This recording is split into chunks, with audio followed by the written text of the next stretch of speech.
everybody, and welcome back to Ayana B TV. I am your host, Ayana B. Today, we're doing something a little bit different. We are here to talk about social justice and self care, and we are happy to have Dr. Jackson telling us about her personal experience. Thank you so much, Dr. Jackson, for being here with us today. You're welcome. I'm happy to be here. So, just in case you don't know Dr. Jackson, let me tell you a little bit about her. She is an 82-year-old widower with two daughters, four grandchildren, and four great grandchildren.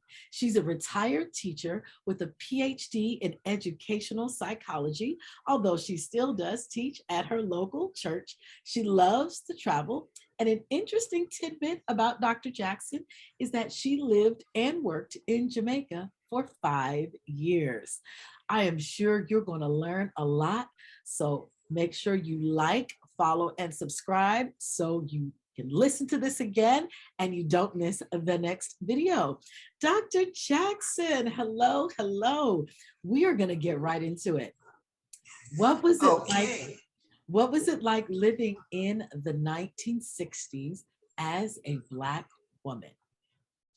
Well, it wasn't all that much fun. You were limited. Um, you had to, if you rode a bus, you had to go to the back of the bus. Um, you had separate waiting rooms. And separate bathrooms and separate water fountains. Can you believe that in the 1960s we had to endure that? But it was also exciting because in the 1950s, the civil rights movement ramped up. And so it was a chance to participate. It was a chance to do something. Also, in the 1960s, it was, I went to school, but I had a job before going to school. I graduated from high school. And then I didn't go directly into college.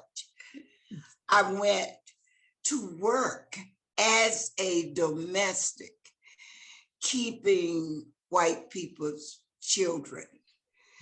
I wanted to do better. So I earned enough money to buy a portable typewriter. And while the children were taking a nap, I would practice on my portable typewriter with a book, trying to learn to type. And then there was a teacher at the high school in the little town in North Carolina where I lived. At night, I would go to her and she would give me some instruction. And I would type, I would practice during the day when the children were asleep. And when I got off work, I would take my portable typewriter to her. And do you know, Ayana, I actually learned to type. So when I went to school, I got a job in the registrar's office because I knew how to type. And that's just part of my history in the 1960s. Wow. So I know we've had conversations before, and I know you told me that you did participate in some of the sit-ins and some of the violent protests. So the first thing I want to know is, when did you decide to participate? Like, was it coming up, or like, what was going on that you thought, I'm gonna go? Or was it even a decision? Was it just automatic? Did you just know when you heard about it, you were gonna go? No, I think it was a decision because I didn't go at first. first. Mm. When people came to the campus, I was a student in college at the time. When people came to the campus to talk to us, at first, I thought about it and I didn't go.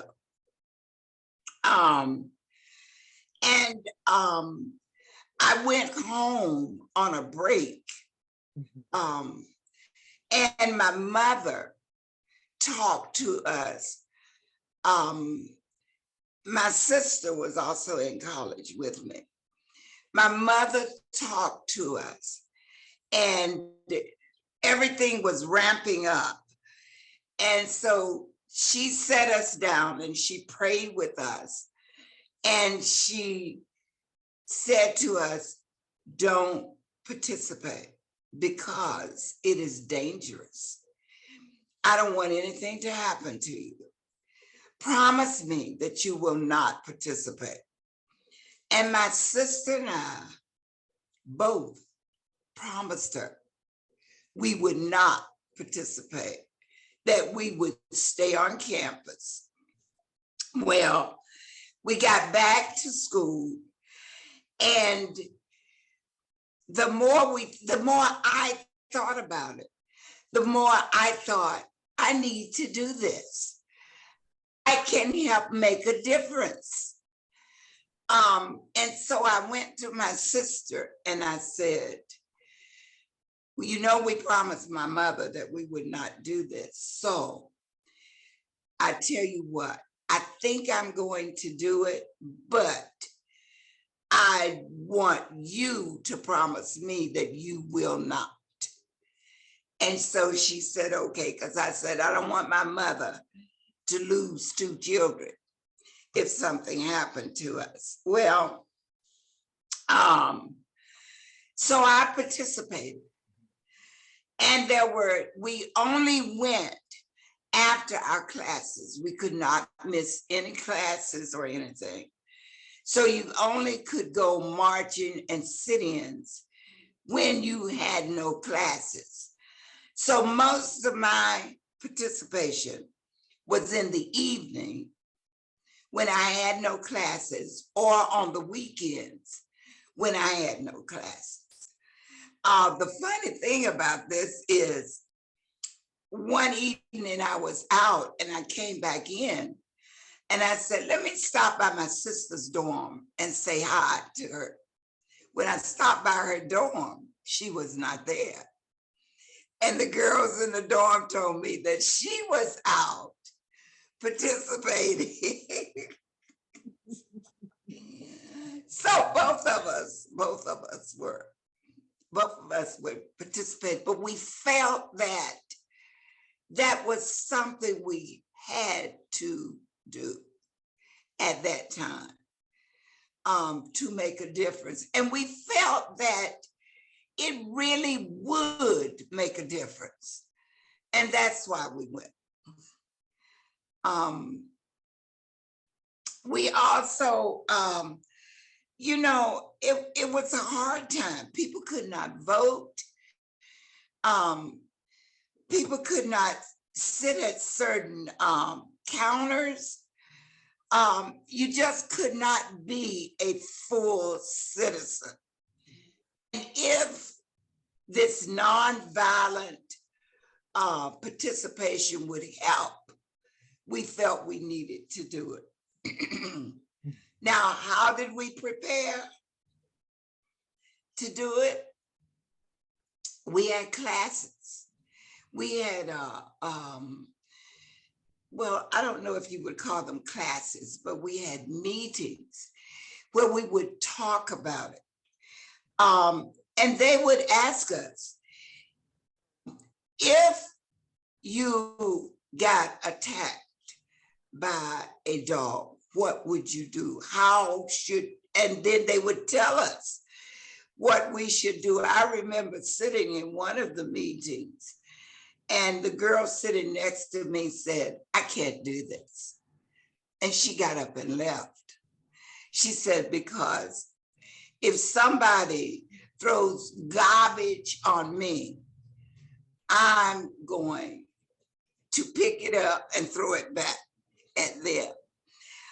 You had to be in a certain mindset. You had to be in the mindset that said, I am willing to suffer for this cause.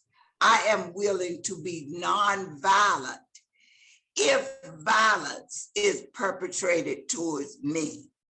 I'm still willing not to be violent. And so you had to keep walking and singing. Walking and singing. And the more you did it, the more determined you were to do it. And we prayed a lot too. I mean, this was a movement where a preacher was in charge. And a lot of Christian people were involved. So we did rely on God. You had to be in the mindset that God would take care of you in order to participate. Is there a specific sit-in or a specific protest that you participated in that stands out in your mind, Yes. that you're able to share with us? Yes. There was an ice cream place, and I hope I can remember the name. I think it was called Howard Johnson. But you couldn't go in the front door. If you wanted ice cream, you had to go around to the back. So we targeted them. I think it was a Sunday afternoon when their business was good. People would come from church, stop by, get their ice cream and stuff. So we targeted them. And we did a sit-in in the parking lot. We actually sat on the ground in the parking lot and sang, "We Shall Overcome." And we locked arms with each other. And I remember that I was sitting there singing. And a lady, a white lady, got very upset. She came out of the place. She was crying. She got in her car and she says, "I can't take this." She got in her car and she said, "Move, I'm leaving." We did not move. She started up her car and we still did not move. And I think about that sometimes. If she had backed that car up just a little bit, she would have backed the car up on us. I remember sitting there and not moving. I remember feeling sorry for the lady because she was in so much stress seeing us there. But we didn't move. She finally turned the car off and just sat in her car and cried. So I remember that one specifically. I'm sure that all of the things that you participated in had a lot of emotions. Can you tell us, after it was over, after you went, back to the dorm, after you all were walking back, how did you all, you endured so much, and you said that it takes a specific mindset in order to participate in a sit-in or a nonviolent protest.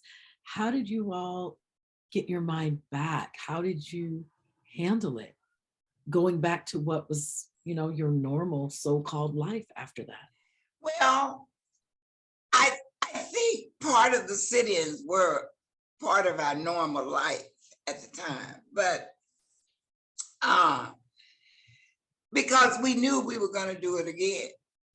But we would go back to the dorm, and a lot of what we did was talk to each other. I remember some of the girls in my dorm, we would cry and hold each other and talk, and eat. We did eat too. We would eat our favorite stuff. Um, and then then we knew that we had to study. So that we would just switch over then and study for our classes because we knew we had to go to class the next day. And most of our teachers were sympathetic.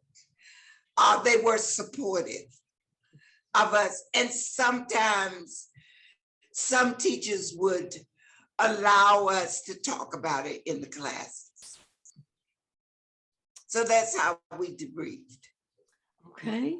So you said sometimes you eat some of your favorite snacks or favorite things. Can you tell us a couple of those things that you From home? From Oh. that I went to school during the time where your parents would send you a package Gotcha. home, and if my mother sent me some baked goods from home, I would save it and we would eat it. We would eat it then. Gotcha. Sweet stuff was my favorite stuff. Gotcha. And my mother was a good cook. So. Oh, okay. Okay. So the one thing I also wanted to know, you and your husband attended the March on Washington with the famous I Have a Dream speech. Yes. Can you tell us how you all decided to go and how you got there? Just tell us about your experience with that. Okay, in 1963, I graduated from college in June 1963, and this march was in the fall of 1963. I think it was August. But I graduated in June one weekend, and then I got married the next weekend. And my husband and I moved to Washington, D.C., and that's where we were living. We heard about the march. We heard that Martin Luther King was coming. And because I had participated while being a student, we thought, let's go and hear him. We knew it was going to be a crowd. We didn't know how big. So we had a car, but we didn't drive. We caught the bus and went down to the monument. And there were lots of people. There were more people than we anticipated seeing. And it was exciting. It was exciting. We sat down on the right-hand side of the pool, I believe it was, and we listened. We talked to other people and we listened to the speech. We didn't know how historic that was going to be. And when it was all over, we just got up and came home and talked about, oh, that was very nice. But we didn't know how historic it was. But it was exciting to be there, to see all the people there. And we just loved it. Wow. Wow. So with everything that's going on now, especially when it comes to America, social justice, police and everything, how do you take care of yourself? Because I'm sure you're thinking about things that have happened in your past and all the protests you participated in, and then the protests that you're seeing now. How do you then take care of yourself? Because I'm sure it brings up some memories. It does. It does bring up memories. And I I think what I do is talk to people. I don't get out in the marches, in the streets anymore. I have arthritis and everything, so I don't do that. But I encourage young people to do it. Every time I talk to my children and my grandchildren about it, my great grandchildren are very young children. I think the oldest one is 5. So I'm not talking to them that much. But I think about it, and I pray about it a lot now. I try to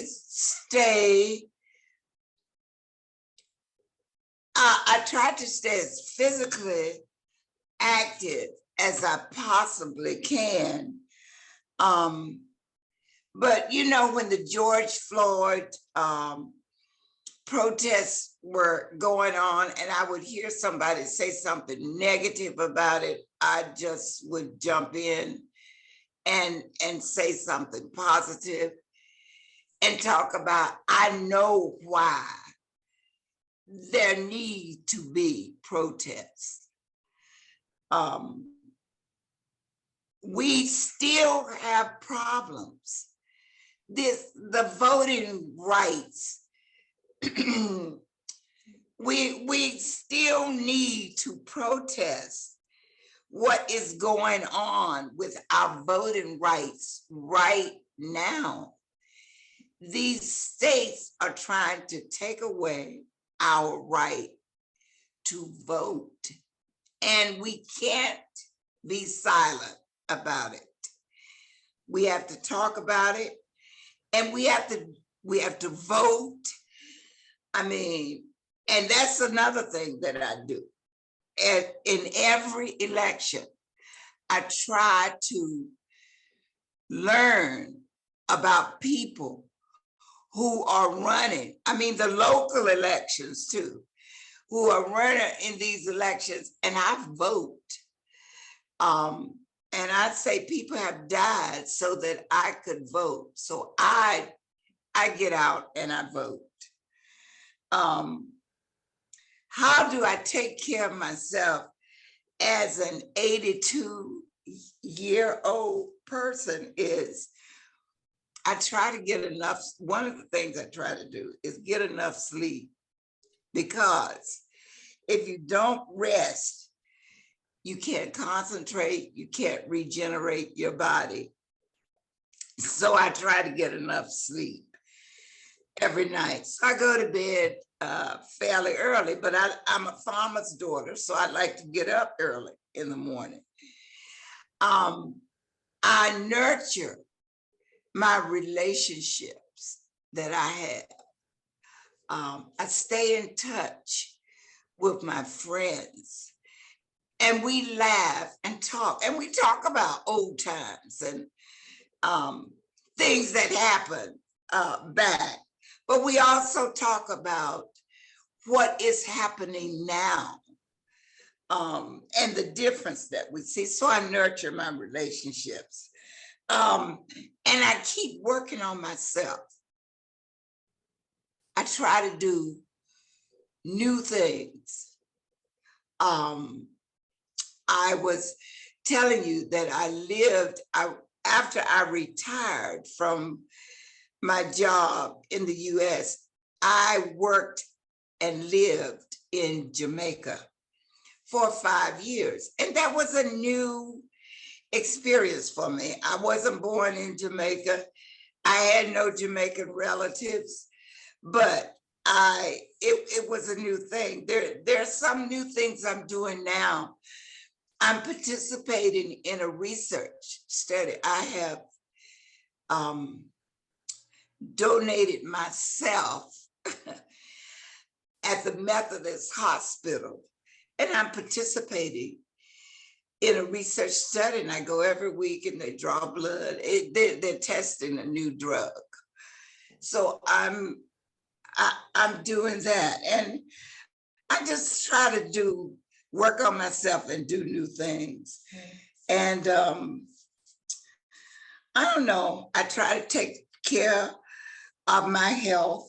I listen to my body, and I go see the doctor on a regular basis to take care of my health. And then I have a nourishing morning routine.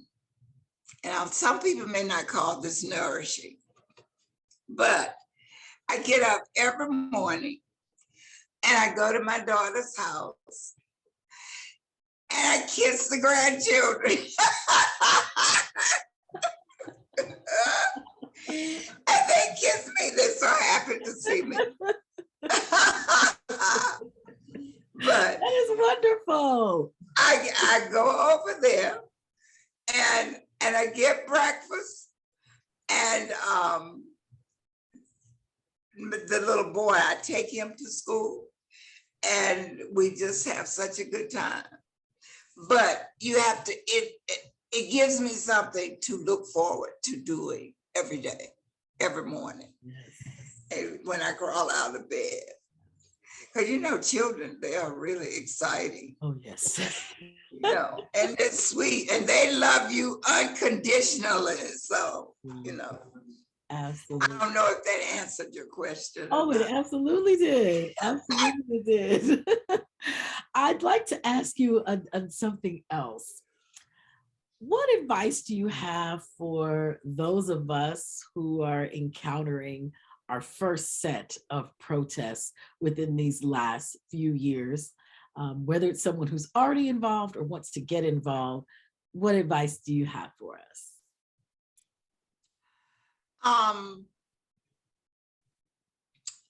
First, I think you have to know why you're getting involved. I think you should think about getting involved, not from the point of revenge, but from the attitude that I can make a difference. I can help to bring about change. And so I think you should do some self-examination before getting involved. And I also, I'm a component of prayer. I think you should pray about this and ask God to help you to know the right thing to do. I really think it should be nonviolent. I'm a proponent of nonviolence. I don't think you should go out there planning to kill somebody or fight and that kind of thing. But I think you should be concerned, and I think you should do something.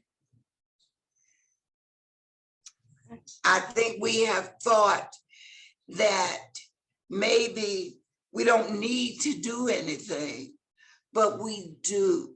We do. And the young people will need to do it. Thank you. Thank you so much. It has been so insightful listening to your experiences and your wisdom.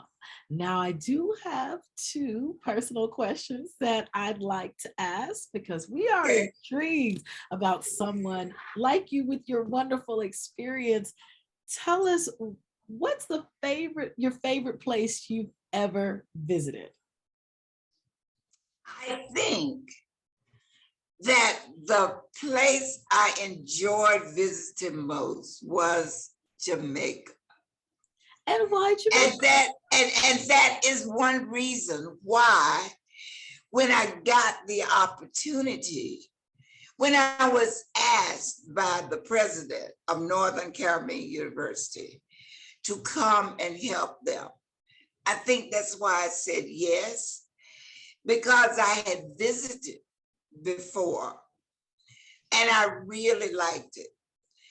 I like the food. I like the people. Uh-huh. I like the fresh air and the water. And so it was exciting to go and stay there for a while. So I think that's the place I like the most. So after you've had a long day, let's say it was a really challenging day, kind of stressful, what do you do when you get home? What do you do to relax? Um, Now, I like to eat. Don't we all? So, and, I don't watch television a lot, but that's one of the things that I do Mhm. to relax. And I like to look at Me TV and TV Land and those kind of stations. Okay. And when I'm looking at some of those old shows, Mhm. like Andy Griffith and some of those old things that were on, it just kind of calms me down and I relax. And then I will just eat on something while I'm relaxing.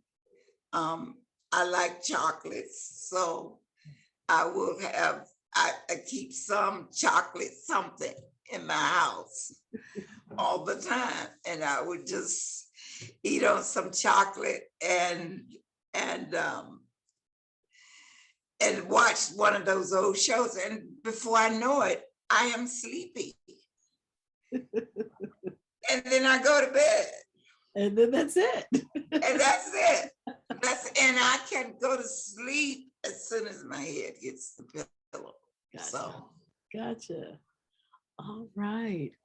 Well, we want to thank you so much, Dr. Jackson, for taking the time to talk with us today, to tell us about your experience, and to encourage us all that we should be doing something. And remember, it's a privilege for us to be able to vote, and that we should get yes, out there and vote.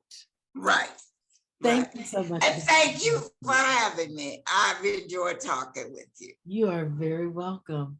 Well, that's it for today, everybody. Thanks for watching, and we'll see you next time.